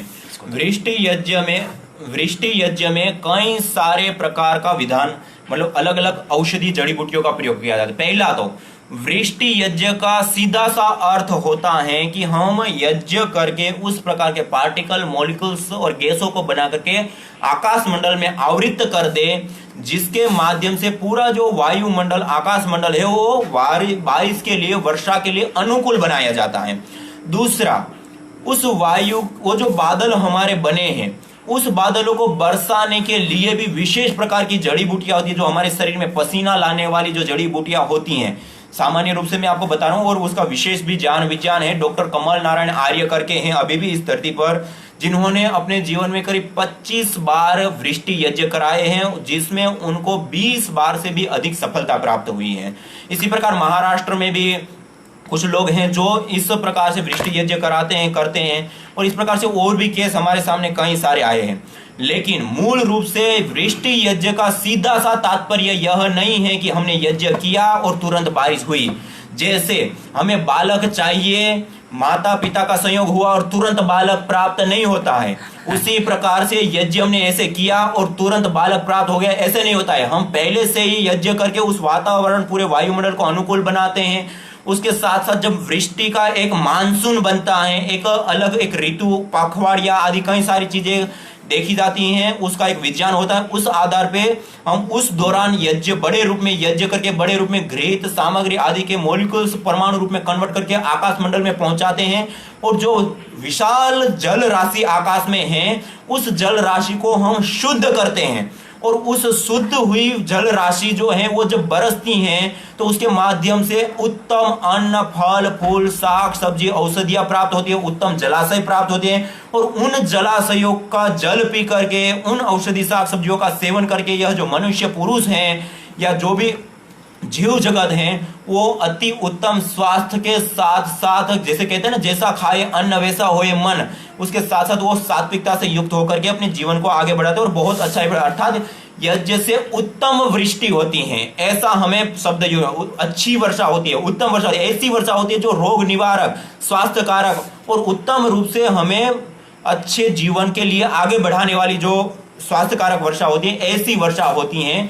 तो इसलिए हमें इस बात को खास करके ध्यान में रखना चाहिए। पहली बात, वृष्टि यज्ञ इस अर्थ में हमारे ऋषियों ने कहा है। दूसरा, ऐसा भी नहीं है कि हम वृष्टि को नहीं ला सकते, हम यज्ञ करके तुरंत भी वृष्टि को ला सकते। उसमें उस प्रकार के द्रव्यों को बड़ी मात्रा में जला करके हम आकाशमंडल में पहुंचाते हैं। और जो बादल होते हैं, जैसे नमक, सामान्य रूप से महाराष्ट्र में एक दो लोग हैं जो इस प्रकार का कई बार परीक्षण किए हैं, और उन्होंने मेरे को कई बार मिले और बताया कि जब ऊपर बादल ऑलरेडी हैं, उस दौरान हम नीचे विशेष प्रकार की इसकी समिधाएं होती हैं, उन समिधाओं को बड़ी मात्रा में जला करके जगह जगह पर, और बड़ी मात्रा में घृत शुद्ध गाय का देसी घृत और उसके साथ नमक की आहुतियां देने से जो गैसें बनती है वो गैस उस बादलों को तुरंत बरसा देती है, उन बादलों को नीचे बरसाने का कार्य करती है। इसी प्रकार कुछ विद्वानों का ऐसा कहना है कि जो पसीना बहाने वाली जो जड़ी बूटियां होती हैं, आयुर्वेद में प्रयोग होती है पसीना को निकालने के लिए, उस प्रकार की जो जड़ी बूटियां हैं उन जड़ी बूटियों को इसी प्रकार से डालने से वर्षा जो है विशेष रूप से होती है। और साइंटिफिक रूप से भी हम देखें तो जो बारिश है वो पार्टिकल जब निकलते हैं तब जाकर के, पार्टिकल जब वहां एकत्रित होते हैं तब जाकर के वृष्टि होती है। दूसरा, जो पार्टिकल हैं उन पार्टिकलों के अंदर जल के कणों को अवशोषित करने की एक क्षमता होती है। जब हम घी को जलाते हैं उसकी गैसें जब ऊपर जाती है, मॉलिक्यूल्स ऊपर जाते हैं, वो मॉलिक्यूल्स जब इन पार्टिकलों के साथ युक्त होते हैं तो इससे जो वो पार्टिकल है उसके अंदर जल कणों को और कई गुना धारण करने की सामर्थ्य बढ़ जाती है। और वो सामर्थ्य जब बढ़ जाती है तो उसके कारण जो जल के कण हैं उसको शीघ्रता से संघनित करने का काम होता है। जब वो संघनित होते हैं, एकत्रित होते हैं, तो उसके बाद वो भारी हो जाते हैं और भारी होने के कारण वो बरस पड़ते हैं। तो ये भी कार्य यज्ञ के माध्यम से होता है और वैज्ञानिक रूप से इनको कई सारे साइंटिस्टों ने भी इस प्रकार का प्रयोग किया हुआ है और अभी भी कर रहे हैं। और वर्तमान में साइंस भी ये मानती है कि बिना पार्टिकल से कोई वर्षा नहीं होती है। पार्टिकल की ऊपर आवश्यकता होती है जो जल कणों को एकत्रित संघनित करने का कार्य करती है, जो कि यज्ञ में घृत और सामग्री का यूज होता है। उसके माध्यम से बड़ी मात्रा में पार्टिकल को आकाशमंडल में पहुंचाया जाता है और उस पार्टिकल में जल ग्रहण करने की क्षमता विशेष रूप से बढ़ जाती है और उसके कारण वो बारिश होती भी है। और हमारे सामने प्रैक्टिकल रूप से भी डॉक्टर कमल नारायण जी और अन्य भी विद्वान हैं जिन्होंने यज्ञ किए हैं। मैं भी साक्षात 2 यज्ञ को देखा हूं, वृष्टि यज्ञ बड़े रूप में, और उसके सुखद परिणाम हमारे सामने आए हैं। तो ऐसा भी नहीं है कि वृष्टि यज्ञ जो इतिहास में था वो आज नहीं है, वो भी है। दूसरा, उसके उस रूप में विशेष रूप से काम करने की आवश्यकता है कि किन जड़ी बूटियों को किस रूप में और कितनी मात्रा में और किस ऋतु के या किस मानसून में और किस समय पे कैसे यज्ञ किया जाए, उसकी अभी हमारे पास साफ साफ एक जो नक्शा होना चाहिए, डिटेल होनी चाहिए, वो ना होने के कारण उसमें उस प्रकार का जो रिजल्ट होना चाहिए वो हम नहीं ला पा रहे हैं। लेकिन आपको विश्वास दिलाता हूं कि आने वाले समय में भी ये काम हम अपने हाथों से कर पाएंगे। दूसरा, वृष्टि यज्ञ का जो मुख्य रूप से अर्थ है जो मैंने पहले आपको बताया वो हमें दृष्टि में रखना, उत्तम अच्छी वर्षा के लिए यज्ञ किया जाता है जिसके माध्यम से जो भी वर्षा होती है वो अच्छी होती है। और जो मैंने आपको पहले उदाहरण भी बताया कि जैसे हमें अन्न चाहिए और हम जो खेत में बोते हैं, जैसे बीज डाले तुरंत हमें प्राप्त नहीं होता है, उसका 3, 4, 6 महीने लग जाते हैं। पुत्र चाहिए तो माता पिता के संयोग से तुरंत पुत्र प्राप्त नहीं होता, उसके लिए 9 महीने चाहिए। उसी प्रकार से यज्ञ से भी वृष्टि होती है, लेकिन उसके लिए एक सही तरीका, एक सही मार्ग, एक सही समय, इन सब की आवश्यकता होती है। आप सभी भाई बहन बहुत एकाग्रता से स्वामी जी को सुन रहे हैं और आप सभी से मैं निवेदन भी करूंगा कि आप अपने प्रश्न जो भी आपकी जिज्ञासा हैं उसको पूछते रहे। स्वामी जी, एक प्रश्न मेरे मन में आ रहा है, जो हिंदू वैदिक सनातन धर्म में अलग अलग पद्धतियाँ हैं, वैसे अलग अलग मजपंथ, जैसे मुसलमान भाई बहन अगर कोई शरीर किसी का पूरा हो गया, कोई आदमी मर गया तो उस मृत शरीर को गाड़ देते हैं, उसकी समाधि बना देते हैं। और जो है क्रिश्चियन अलग पद्धतियाँ अपनाते हैं, वो भी गाड़ ही देते हैं। और हिंदू धर्म में जो वैदिक सनातन धर्म है जलाने की प्रथा है और उसमें भी जो एक टाइप से यज्ञ का ही काम होता है। उसमें जो सामग्रियाँ हैं, घी है, जो शमशान घाट पे जला दिया जाता है और उसमें घी का प्रयोग होता है, अलग अलग जड़ी बूटियों का प्रयोग होता है। तो ये क्या ये भी साइंटिफिक कारण ही है? हमारे ऋषि मुनियों ने तब खोज की होगी कि जलाना अच्छा रहेगा, करंट लगा के उसको भस्म कर देना या गाड़ना वह प्रकृति संरक्षण के लिए ठीक नहीं है। तो देखिए, उसके लिए ये आपने बहुत उत्तम और बहुत श्रेष्ठ और वर्तमान की आवश्यकता के अनुसार आपने बहुत बड़ा प्रश्न आपने बताया है। हमारी भारतीय संस्कृति में जो लाश को जलाया जाता है उसको भी यज्ञ कहा गया है। इसको कहते हैं अंत्येष्टि यज्ञ। गर्भाधान संस्कार से लेकर के अर्थात जब बच्चा पैदा भी नहीं होता है उससे पहले की जो प्रक्रिया होती है उस दौरान भी यज्ञ किया। हमारे जीवन में 16 संस्कार किए, 16 के 16 जो संस्कार हैं उन 16 के 16 संस्कार बिना यज्ञ के संपन्न नहीं होता है, सब में यज्ञ किया जाता है। और यह जो यज्ञ किया जाता है उसमें गर्भाधान से लेकर के अंत्येष्टि पर्यंत, अंत्येष्टि मानी जब हमारा शरीर का अंत हो गया, ये शरीर को जब जलाया जाता है उसको भी यज्ञ कहा जाता है। जितना हमारे शरीर का वजन होता है उससे 2 गुना 3 गुना सामग्री, जितना हमारा शरीर का वजन है उतना ही या उससे 2 गुना 3 गुना घृत आदि को लेकर के, और उसके साथ साथ गाय के गोबर के कंडे या चंदन आदि की लकड़ियां आदियों का प्रयोग करके उस अंत्येष्टि यज्ञ को किया जाता है। और वो इसलिए किया जाता है कि जब हम अंतिम संस्कार होता है उसमें जब इस प्रकार से हम लाश को जलाते हैं तो उस लाश को जलाने से किसी भी प्रकार के कोई प्रदूषण ना फैले वायुमंडल में, इसलिए ये अंत्येष्टि यज्ञ के रूप में करा गया है। और उसके माध्यम से वायु के ऊपर या प्रकृति या पर्यावरण के ऊपर कोई दुष्प्रभाव नहीं जाता है। और आज हम लकड़ियों का प्रयोग करते हैं, वास्तव में लकड़ी की जगह पे हम पहले देखें तो गाय के गोबर के उपलों का प्रयोग, कंडों का प्रयोग किया जाता है। और आज भी महाराष्ट्र में भी और भी अलग अलग जगहों पे और कानपुर यूनिवर्सिटी आदि में भी यह काम हुए हैं कि गाय के गोबर को जलाने से किसी भी प्रकार की हानिकारक गैसें नहीं बनती हैं, ऑक्सीजन जैसी गैसें पैदा होती हैं, तथा जैसे सामान्य रूप से हम सामान्य लकड़ी का प्रयोग करके या फिर जो पूज्य स्वामी जी ने कहा है कि इलेक्ट्रॉनिक तरीके से हम शव को जलाते हैं, तो उसके माध्यम से जैसे हमारे शरीर में बहुत सारे टॉक्सिन्स होते हैं वो वायुमंडल में घुलते हैं, फैलते हैं, और उसके कारण वायुमंडल अशुद्ध होते हैं, बीमारियां फैलती हैं और प्रकृति के अनुकूल नहीं होता है वो।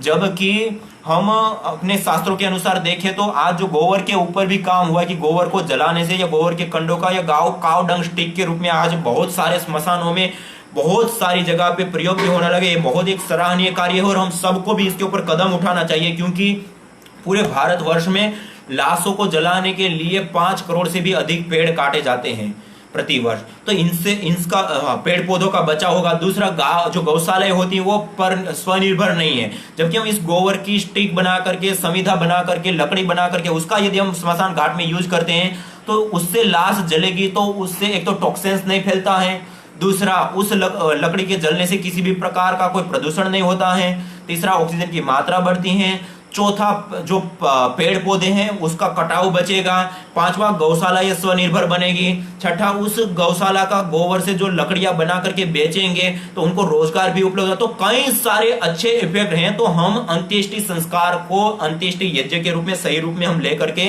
जिससे हमारे ऋषि मुनियों ने देखा, कहा और विधान किया उस तरीके से हम करेंगे तो बहुत ज्यादा पर्यावरण के लिए भी अनुकूल होगा, हमारे लिए भी लाभकारी होगा और अन्य सामाजिक जो कार्य है उसके लिए भी ज्यादा उपयोगी होगा। दूसरा, स्वामी जी ने कहा कि जो कई सारी प्रथाओं में गाड़ा जाता है, ये एक बहुत दुष्प्रभावकारी और गलत परंपरा है।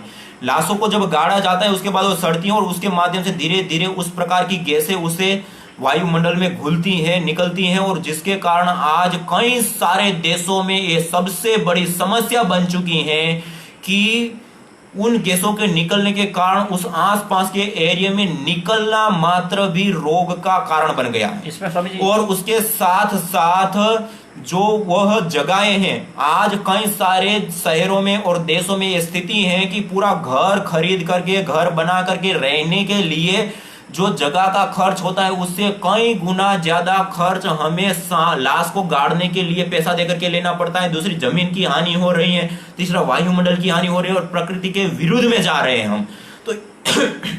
तो इन चीजों से हम बचे और सही परंपरा, वैदिक परंपरा, भारतीय परंपरा, ऋषियों ने जिस परंपरा को माना, अपनाया है, उस परंपरा को अपनाएं तो उससे समाज व्यवस्था भी सुव्यवस्थित बनेगी, पर्यावरण का भी संरक्षण होगा और हमारा भी उत्थान होगा। बहुत स्वामी जी ने एक एक विषय को, आपके प्रश्न जो भी हैं भाई बहन आप रखते रहें, और आपसे निवेदन कर रहा हूं कि अधिक से अधिक भाई बहनों का इसका लाभ, एक स्वच्छ स्वस्थ ये डिबेट हो रही है, चर्चा हो रही है आपके और बीच और हमारे बीच में, तो आप सभी भाई बहनों से निवेदन करूंगा कि अधिक से अधिक भाई बहन इसे जुड़ पाएँ, अच्छे कामों में, अच्छे कर्णपटल पर कुछ अच्छे शब्द चले जाएं सभी भाई बहनों के। इसलिए आपको इसको शेयर करने के लिए भी बोल रहा हूँ, जिससे कि आपके साथ जो फेसबुक पे जुड़े हुए मित्र हैं वो भी इससे जोड़ पाएँ और उनके भी कोई प्रश्न हैं तो हम पूछ सकें, वो हमसे पूछ पाएंगे आचार्य स्वामी जी से। श्रीकांत जी ने एक प्रश्न पूछा है कि विश्व पटल पर इस समय यज्ञ की परिभाषा क्या है? दूसरे देशों में इस समय यज्ञ के बारे में लोग क्या सोचते हैं स्वामी जी? देखिए, यज्ञ को लेकर के हमारे भारतवर्ष में एक पूजा पाठ या कर्मकांड के रूप में विशेष रूप से जाना जाता है, जबकि हमारे ऋषियों ने केवल इतना मात्र नहीं रखा है। हमारे ऋषियों ने सूचि जीवो अग्नि सहस्राम हजारों लाभ प्राप्त करने के लिए कहा है और काम धुप कहा है। जो आप कामना करोगे उसको पूर्ण, उत्तम कृषि के लिए, उत्तम स्वास्थ्य के लिए, उत्तम पर्यावरण के लिए, उत्तम परिवार के लिए, उत्तम अच्छे सब चीजों के लिए यज्ञ को देखा है। और विदेशों में भी हम देखें तो विदेशों में आज यज्ञ को एक कर्मकांड या पूजा पाठ नहीं, अपितु तो विदेशों में जहां जहां प्रचलन है उसको एक विज्ञान के रूप में देखा जाता है। और आज जर्मनी की ही एक अग्निहोत्रा करके संस्थान है जिन्होंने इसके ऊपर रिसर्च करके, अनुसंधान करके कई सारी हॉस्पिटलों में भी यज्ञ किए जाते हैं। और कई सारे हमारे सामने बातें आई हैं कि जिन हॉस्पिटलों में यज्ञ किया जाता है उन हॉस्पिटलों में किसी भी प्रकार का कोई इन्फेक्शन नहीं फैलता है। दूसरा, चाइना की एक हॉस्पिटल का भी मेरे सामने बात आई है। वहां पे वो पास में यज्ञशाला बना करके हर वार्ड में, हर कमरों तक जहां चिकित्साएं चलती है वहां तक उस यज्ञ के धूम्र को वो पहुंचाते हैं और उसको क्लीन करने का कार्य करते हैं। अपने भारत में, दक्षिण भारत में कई सारी ऐसी हॉस्पिटल है जहां पे ऑपरेशन थिएटर को भी क्लीन करने के लिए आयुर्वेद जड़ी बूटियों का प्रयोग, यज्ञ का प्रयोग करके उसको क्लीन करने का काम किया जाता है। तो इस प्रकार से साइंस के रूप में भी दुनिया देखती है। और अग्निहोत्रा जो मैंने कहा उसके माध्यम से आज 80 देशों में वो संगठन काम कर रहा है और स्वास्थ्य के लिए भी यज्ञ कराते हैं, उत्तम परिवार के लिए भी, और उसके साथ साथ कृषि के लिए भी यज्ञ कराते हैं, उत्तम कृषि के लिए। और अमेरिका की अग्निहोत्रा यूनिवर्सिटी करके हमने सुना है, इसका पूरा प्रमाण हमारे पास नहीं है, लेकिन हमने सुना है कि अग्निहोत्रा यूनिवर्सिटी करके हैं, उन्होंने भी इसके ऊपर विशेष रूप से काम किया है और कृषि उत्पादन में 4 गुना तक उत्पादन बढ़ाने में उन्होंने सफलता हासिल की है। जो कि अपने भारत के भी कई सारे लोग, डॉक्टर ताराचंद बेलजी आदि करके हैं, जो कृषि के ऊपर ही विशेष रूप से काम करते हैं और भारतीय परंपरा से कृषि कराने के लिए प्रसार प्रचार में निरंतर जुटे हुए, उनका भी यह अनुभव है कि एक एक लौकी के पौधे से 1-1 हजार लौकी निकालना यज्ञ के माध्यम से कृषि करने से। इसी प्रकार से 50 ग्राम सरसों के माध्यम से खेती करके 18 क्विंटल उत्पादन सरसों का लेना। इसी प्रकार से जो बाहर से रोग कृषि में आते हैं उन रोगों का रोकथाम, दूसरा जो अंदर ही रोग पैदा होते हैं उन रोगों को दूर करने से लेकर भूमि को उर्वरा बनाने से लेकर के, और ऐसे भी हमारे सामने केस आए हैं कि यज्ञ को करने से नित्य प्रति जब हम 2, 3, 5 साल तक एक जगह पे यज्ञ करते तो वहां के भूगर्भ जल भी प्रभावित होते हैं, भूगर्भ जल ऊपर आते हैं। तो इस प्रकार से कई सारी बातें हैं। ध्यानी जी हैं, पंकज ध्यानी जी, इन्होंने बताया तो नहीं है कहाँ से बात कर रहे हैं। इन्होंने एक प्रश्न किया है स्वामी जी, बहुत काम का है प्रश्न है कि किस दिशा में बैठना चाहिए यज्ञ करते समय, किस साइड में, दिशा कौन सी हो, ऐसा पूछ रहे हैं। करते समय किस दिशा में बैठ सकते हैं? देखिए, सामान्य रूप से हम जो विशिष्ट यज्ञ, नैमित्तिक यज्ञ करते हैं उसमें जो होता है, पुरोहित होता है, जो यज्ञ करता होता है उसको पूर्वाभिमुख होकर के, अर्थात पूर्व दिशा में सूर्य की तरफ उनका मुख हो, उस तरीके से बैठना चाहिए। लेकिन सामान्य रूप से जो हम यज्ञ करते हैं, दैनिक यज्ञ आदि, उस यज्ञ में हम किसी भी दिशा में मुख रख करके बैठ सकते हैं। और सामान्य रूप से जो घृत की आहुति व्यक्ति देता है वो पूर्वाभिमुख होकर के बैठे। अब हमारे सामने एक प्रश्न उठता है कि पूर्व दिशा में बैठने से ही क्या हो जाएगा? पूर्व दिशा में बैठ करके भी घी की आहुति दे सकते हैं, दूसरी दिशा में भी बैठ सकते हैं और दे सकते हैं। वास्तव में कर सकते हैं, निश्चित रूप से कर सकते हैं, उसमें कोई हानि नहीं है, कोई किसी भी प्रकार का हमारे पास कोई तर्क या लॉजिक भी हमारे पास इस प्रकार का नहीं है, तो हम कुछ भी इस प्रकार का कर सकते हैं। दिशा का विशेष इतना ज्यादा हम ध्यान जितना रख सकते हैं तो अच्छा है, बाकी हम किसी भी दिशा में बैठ करके यज्ञ को कर सकते हैं। हमारी शुभ भावना हो, अच्छी भावना हो, जब अच्छी भावना से युक्त होकर के हम यज्ञ करते हैं तो उसका अच्छा ही परिणाम हमें प्राप्त होगा। तो अलग अलग प्रश्न पूछे हैं भाई बहनों ने आपको, ये अब आपसे विदा लेने का समय आ गया है, बहुत समय हो गया है। कुछ भाई बहनों के कुछ प्रश्नों के उत्तर भी लिए हैं हमने महाराज जी से। आप सभी भाई बहन इसको शेयर कर लें, और जिसको इसको विस्तार से सुनना है आप आराम से इसको, पहले से ये सेव हो जाएगा अभी वीडियो जो है, और इसको शेयर कर आप बाद में भी सुन सकते हैं। इसको हम शेयर करेंगे इसी फेसबुक पे, और आप सभी भाई बहन खुश रहें। अब आपसे विदा लेते हैं, और स्वामी जी का बहुत बहुत धन्यवाद, आपने इतना अमूल्य समय हमें दिया है। और आप सभी रोज़ यज्ञ करें, हवन करें, अलग अलग, पहले तो आपके त्योहारों में अलग अलग जो कोई भी कार्यक्रम होते हैं, घर में कोई बड़ा आयोजन होता है, उसके उपलक्ष्य पर कोई धार्मिक प्रतिष्ठान होता है, तो उसमें तो होता ही है हवन। तो आप सभी अगर रोज़ हवन करें, आप लोग भी करें, हम भी करें। आप सभी को हमारी इस ओर से शुभकामनाएं। और फिर आपसे नई चर्चा पे मिलेंगे, और आप इसी फेसबुक पर हमसे मिलते रहें। फिर आप खुश रहें, आप खुश रहेंगे, स्वस्थ रहेंगे, योग करें, यज्ञ करें और अपने जीवन को स्वस्थ बनाएं और समृद्धि बनाएं। यही हम भगवान से अपेक्षा करते हैं और आपसे भी यही अपेक्षा करते हैं। आप खुश रहें, भगवान का आशीष आपके बरसते रहे। ओम शांति। वैदिक अभिवादन।